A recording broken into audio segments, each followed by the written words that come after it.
If you're thinking about moving to Columbus, or if you already live here, there are a few things you have to get used to. Some are great, some not so much, but that's kind of part of the charm. Here are the 5 things you have to get used to if you're living in Columbus. First up, let's talk about public transportation or lack thereof. Now, we do have the COTA bus system, and it's actually a pretty good bus system. It actually won some awards for its expanding service and use of electric buses. In recent years, they've won awards from the American Public Transportation Association for Outstanding Public Transportation System Achievement Award. They got those awards in 2018, 2020. But if you're coming from a city with a subway or a light rail system, the lack of those will be an adjustment for you here. Columbus is a very car-dependent city, so if you're going to need a set of wheels to get around here, on the plus side, parking around here is much easier than a lot of those bigger cities like Chicago and New York. If you're planning to travel to the suburbs, you're going to want to plan ahead if you're planning on using the bus system, because the bus system doesn't travel much in the suburbs. Next up, the weather. We get all 4 seasons here in Columbus. Winters, you can expect about 22 inches of snow over the course of the winter. Really, that's not that bad. The weather gets down into the teens and 20s, but it also spends time above freezing, so that snow doesn't accumulate. It's usually here for a little bit and then gone.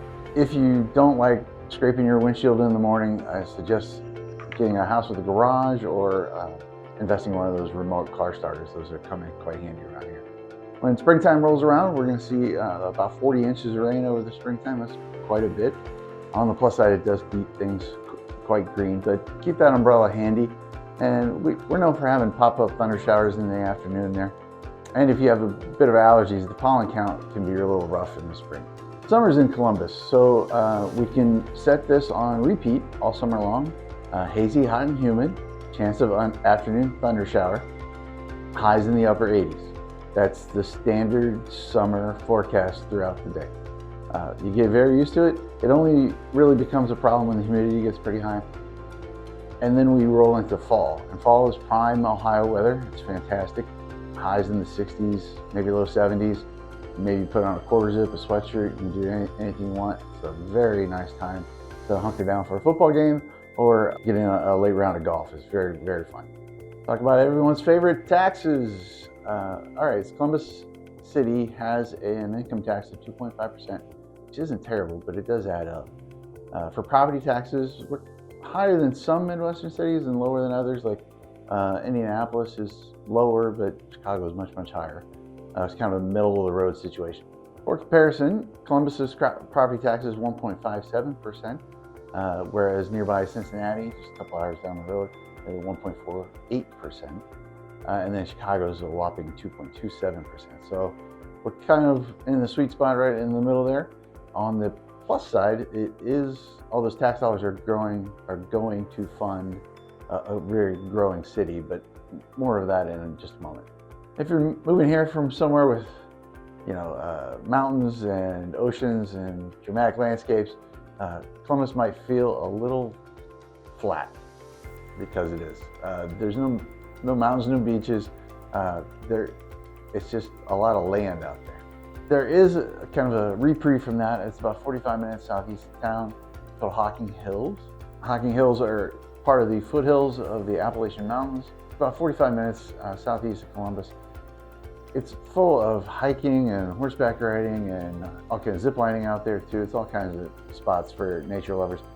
Even if you're not really into nature, it's a great escape because they have all kinds of cabin rentals around the hills, and it's a great spot for a weekend getaway. You're never going to drive around Columbus and not see construction and not be involved in construction, but it's kind of a good thing. Columbus is one of the fastest growing cities in the country. Between the 2010 census and the 2020 census, Columbus grew by more than 15% to almost 1 million people. And that's just in the city of Columbus, not including the outer areas. The whole central Ohio area is over 2 million people now. It's just not population growth. Big companies are investing in Columbus and central Ohio. Intel is the big one with a more than $8 billion investment in New Albany area. You have Honda here, Facebook, Google, Amazon. They're all made large investments in the area. So with that investment comes construction and the inevitable orange barrels all over town. This is kind of a bonus one here. Everything every Columbus resident has to get used to are Ohio jokes. If you have friends and family that live outside Ohio, you'll get lots of jokes. Isn't Columbus a cow town? Isn't Ohio just all cornfields? No, you'll hear all kinds of stuff. On the plus side, we're just one day's drive to nearly half of the U.S. population. You can get as far as Minneapolis or the northern part of Florida within a day's drive. So like getting to DC, New York, Chicago, Nashville, Tennessee are all just a quick hop in the car and you'd be there by lunchtime kind of trip. So there you have it, the 5 things, well, technically 6 things you have to get used to if you're living in Columbus.